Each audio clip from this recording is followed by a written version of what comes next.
Here are some free resources and methods of how you can study and practice animation.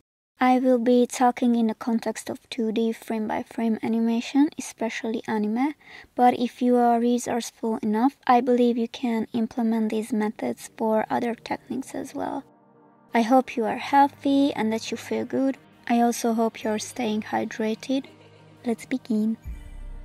This page was made by Tonari Animation. It's an encyclopedia for anime production process and techniques. It contains the necessary terminology and shows the steps of anime production with pictures. If you plan to work in the anime industry, you should definitely check this page out and bookmark it.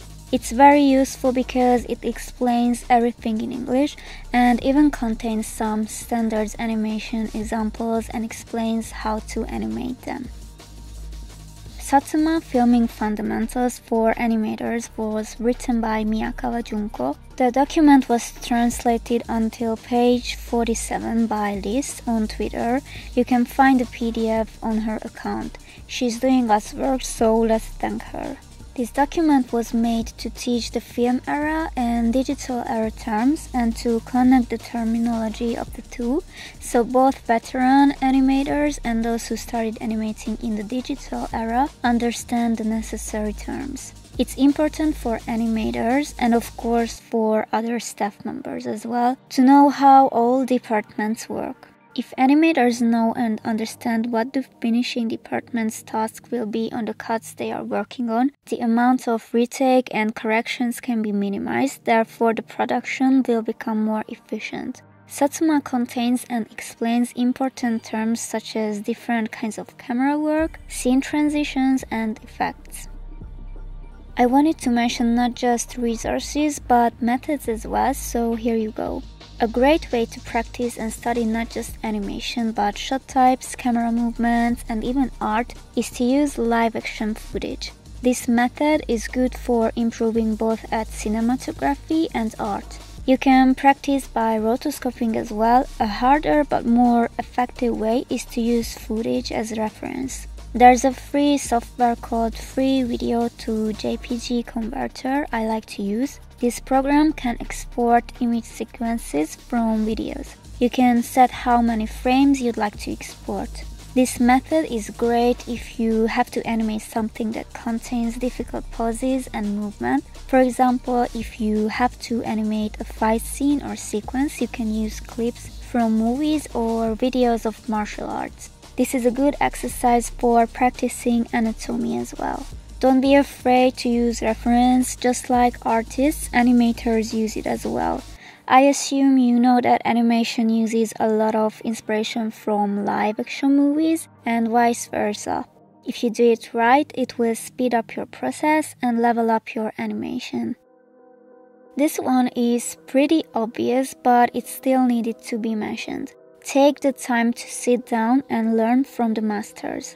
Analyze every aspect of their animation. You can use the program I mentioned above for this purpose as well. Many great animators are up on Twitter, and there are plenty of pages on the platform that are dedicated to sharing good animation. You can bookmark and download posts or collect links separately in a document. Do however it's comfortable for you.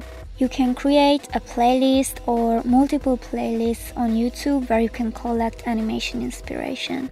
You can try to copy animation, it's good for practice. Be careful with tracing though. If you decide to trace, don't share it online. There are some great sites I'd like to show you.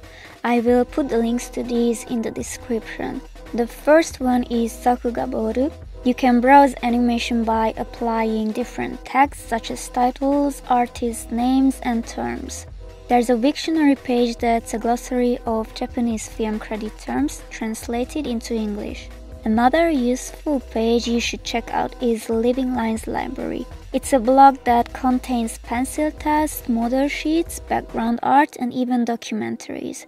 There are several pages that discuss the 12 principles of animation. I recommend you to try to practice each of it. YouTube is also your friend. There are so many amazing tutorial and educational videos on the platform. Use it to your advantage. Some creators I'd like to mention are Dongchang, Ethan Becker, Howard Wimshurst, Manu Mercurial, and Ginyo Goldie. There's a playlist on Ivane Masaki's animating channel that discusses a lot of terms used by professional animators. When I want my animation to be accurate and need to refresh my knowledge a bit, I search up the principle or principles that can be used for the particular scene I'm working on. For example, for this animation of Boruto, I need the wave principle because I want his cloak to move smoothly and in a way that looks good, but it's not that easy to animate it because I want to make it look like the air is blowing the cloak from below, then a little bit from each side. I searched up wave principle animation and saved a few useful images, the pages I need from the manga, a gif of the teleportation jutsu that I reversed in Premiere Pro, and an image of a cloak that I flipped horizontally. This is why I say using reference is important, even if it's a still image. Let's say you want to animate fire. You can search it up, save keyframes, GIFs, and even real images of fire as reference. If you want to, you can even do some research of why fire moves the way it does, so that you understand its nature better. You can implement this with any kind of animation. It helps to save time because you don't have to figure out everything by yourself. Plus, by doing it, you've already taken the first few steps and it doesn't seem as intimidating as if you just try to animate something difficult and completely new from scratch. Be resourceful, use your head, and develop your own methods. Alright, I hope I could help a bit with this video. Let me know if you have any other methods or resources you like to use. Subscribe for Clean Chakra. Thank you very much for watching. Love and peace.